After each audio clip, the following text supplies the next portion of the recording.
हास्य रंग भरण्यासाठी येत आहेत हास्य सम्राट दीपक देशपांडे। भारतामध्ये कुठलीही घटना घडली, चांगली वाईट त्याच्या प्रतिक्रिया आपण ऐकत असतो। महाराष्ट्रातलं जे राजकारण आहे त्या राजकारणामध्ये त्याचे पडसाद जे असतात ते पडसाद उठत असतात। माझ्या डोक्यामध्ये असा विचार आला की सचिन तेंडुलकरने शतकाचं महाशतक केलं आणि त्याची प्रतिक्रिया जी आहे ती राजकीय नेत्यांना विचारली तर त्याचा साधारण अंदाज कसा असेल। सर्वप्रथम आदरणीय सुशील कुमारजी शिंदे साहेबांना विचारण्यात आलं की सचिन तेंडुलकरने एवढं मोठं महाशतक केलेलं आपल्याला काय वाटतं। सचिननं हे जे केलेलं आहे हे अत्यंत चांगलं काम केलेलं आहे। गेले काही दिवस आम्ही वाट बघत होतो की सचिन महाशतक कधी करतो।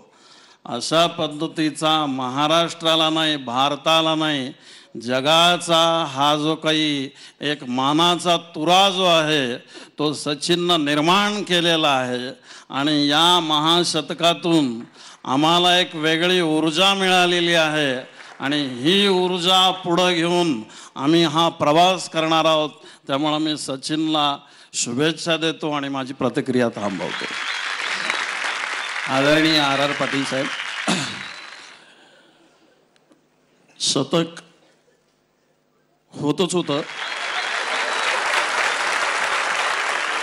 पण त्याचं महाशतक कधी होतं त्याचा आपण सर्वजण विचार करत होतो।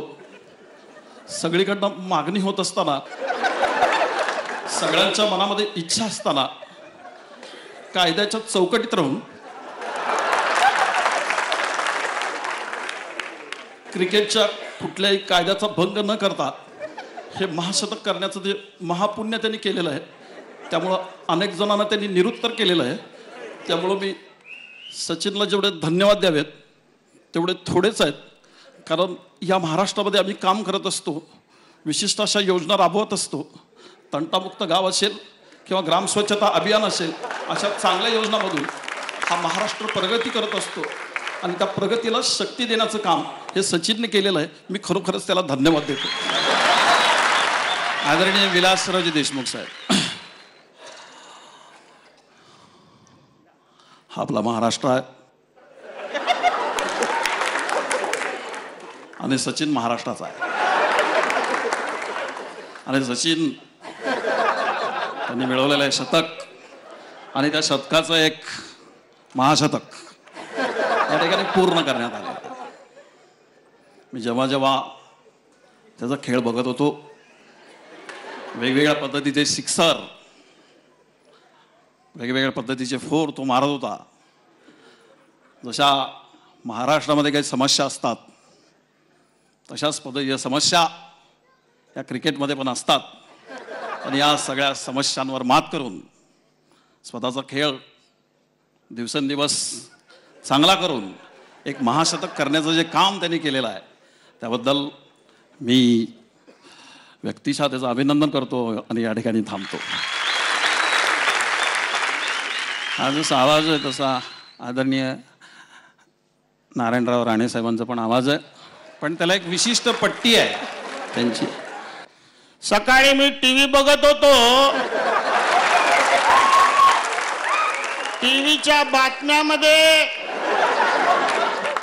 कोकणाच्या विकासाची बातमी दाखवता सचिन तेंडुलकरने जे महाशतक केलेलं आहे हे सगळ्याचा विरोध न जुमानता केलेला आहे।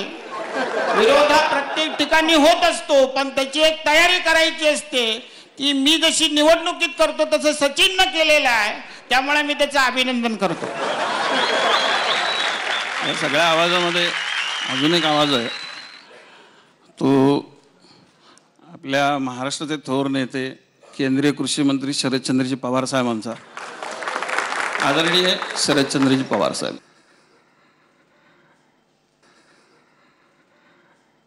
सचिनने क्रिकेटच्या संदर्भामध्ये गेली अनेक वर्षे काम करत असताना क्रिकेटचा विशिष्ट पद्धतीचा अभ्यास करत असताना एका वेगळ्या अभ्यासातून गेल्या अनेक वर्षाच्या तपश्चर्येच्या माध्यमातून जे घवघवीत अशा पद्धतीचं यश जे निर्माण केलं, महाराष्ट्राच्या एकूण प्रगतीच्या दृष्टिकोनातून आम्ही जेव्हा बघतो, महाराष्ट्र सुवर्ण महोत्सवाच्या बाबतीमध्ये काही काम करत असताना अशा पद्धतीची जी बातमी आलेली आहे, त्या बातमीमुळं महाराष्ट्राचं मास मूठभर वाढलेलं आहे. अशा पद्धतीची भावना मी या ठिकाणी व्यक्त करतो आणि या ठिकाणी थांबतो. जय हिंद, जय महाराष्ट्र.